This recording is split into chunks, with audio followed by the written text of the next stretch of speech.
Our second speaker is code 2034, performing Continuing Education.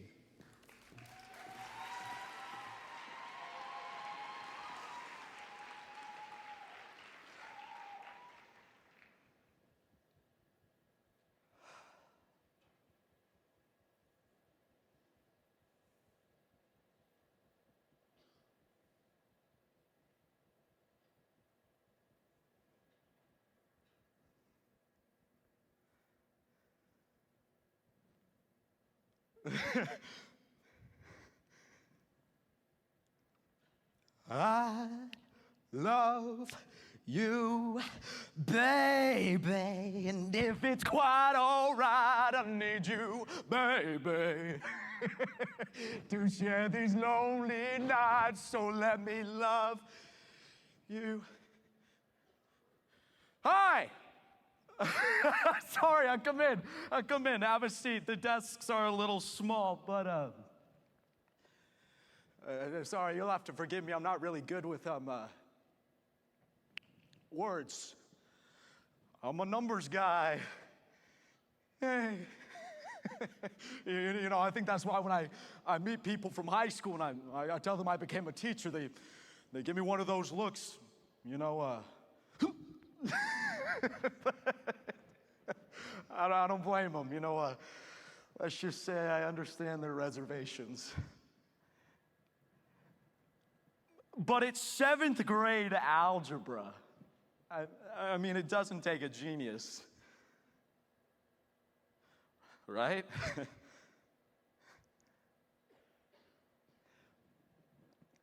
I mean, the truth is, I never expected to become a teacher, but then I met Evie, and I changed my mind. Sorry, what I meant to say was, when I met Evie, everything changed.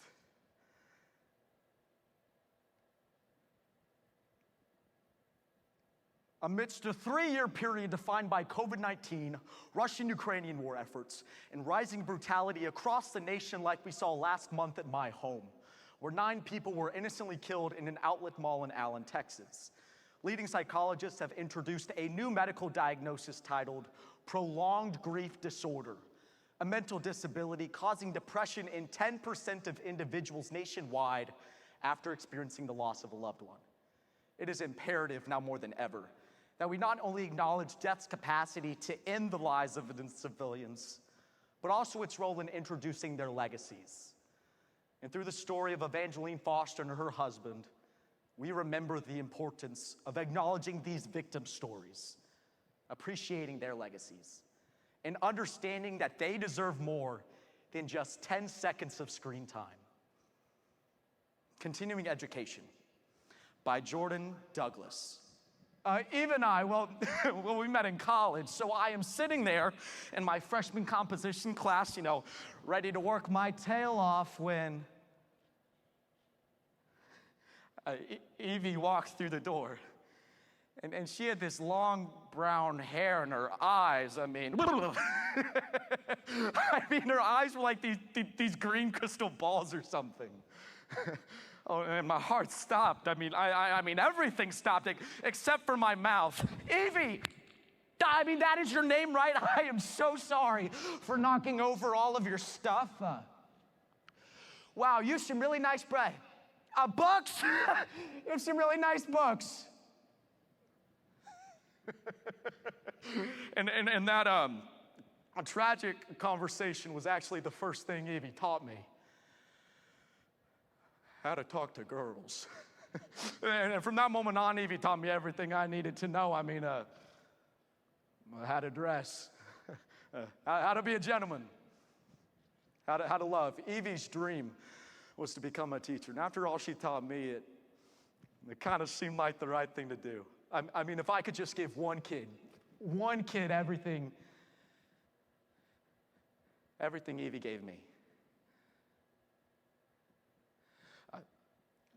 Kids. Evie and I, we couldn't have kids. She was diagnosed with ovarian cancer. To lose the opportunity to carry life inside of her, it nearly broke her to pieces. And if I lost her to that, then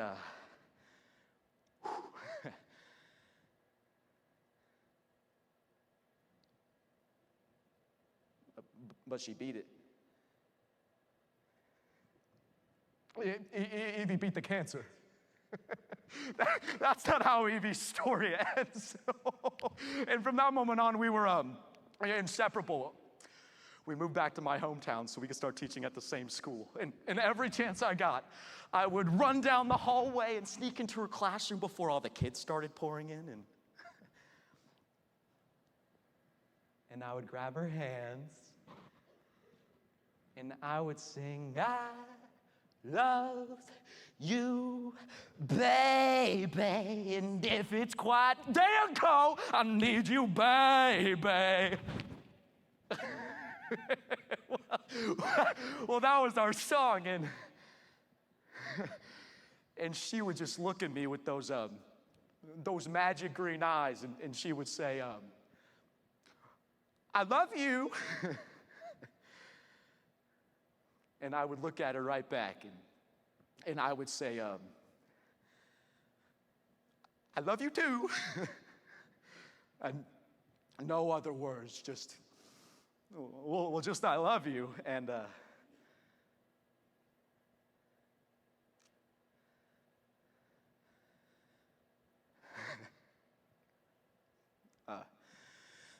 well, you know how I said I'm a numbers guy? Right. Well, here's one number I'll never forget. 4241998. April 24th, 1998. I'll never forget that day. Well, it was just like any other day. I was driving Evie and I to work, and well, her classroom was right next to the front door of the school, so I snuck in, like I always do, and 3 hours later, the fire alarm goes off.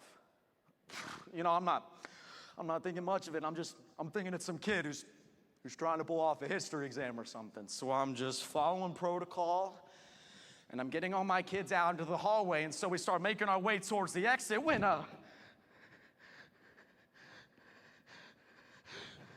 it sounds like an explosion.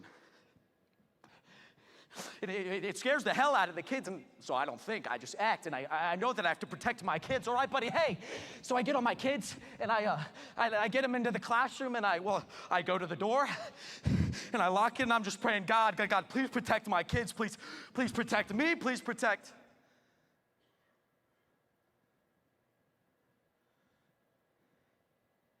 Evie.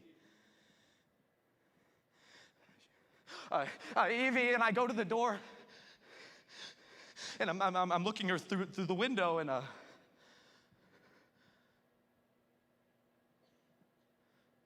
don't see her.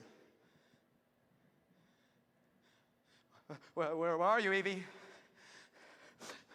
Where are you? So I unlock the door.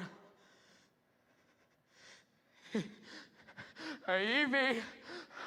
Oh, there's cops everywhere. Evie! And people are screaming everywhere. Evie!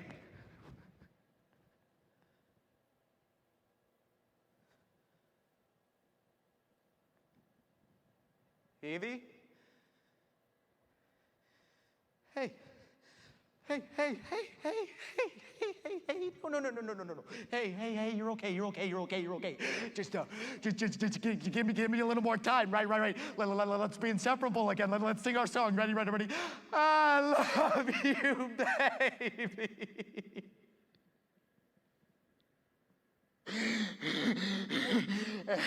And it's quite all right. I need you, baby. To share this lonely night.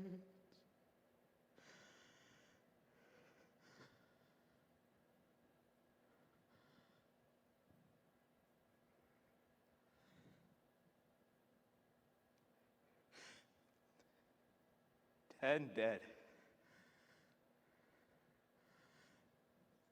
9 students.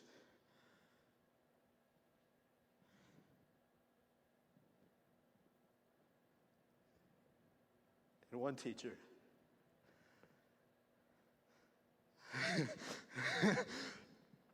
Miss Evangeline Foster steps into the line of fire to protect student Angela Brooks.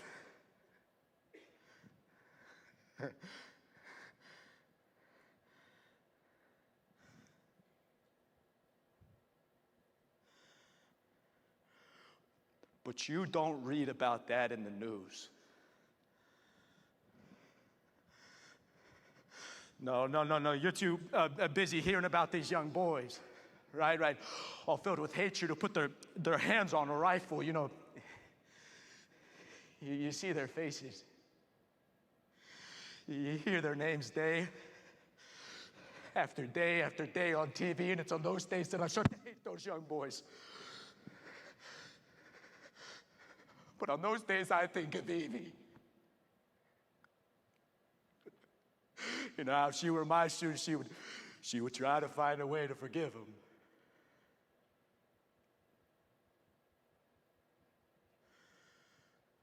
Trust me, I have tried to understand how much they must have been hurting. But no matter how hard I try to understand, I can't understand why.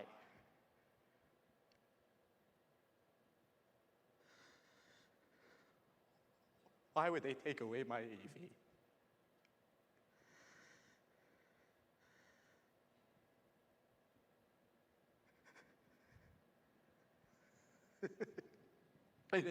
And it's days like that that Evie's still teaching me. You know, to love. You know, to live. To forgive.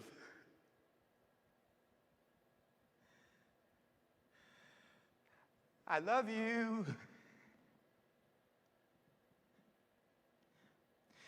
There are no other words.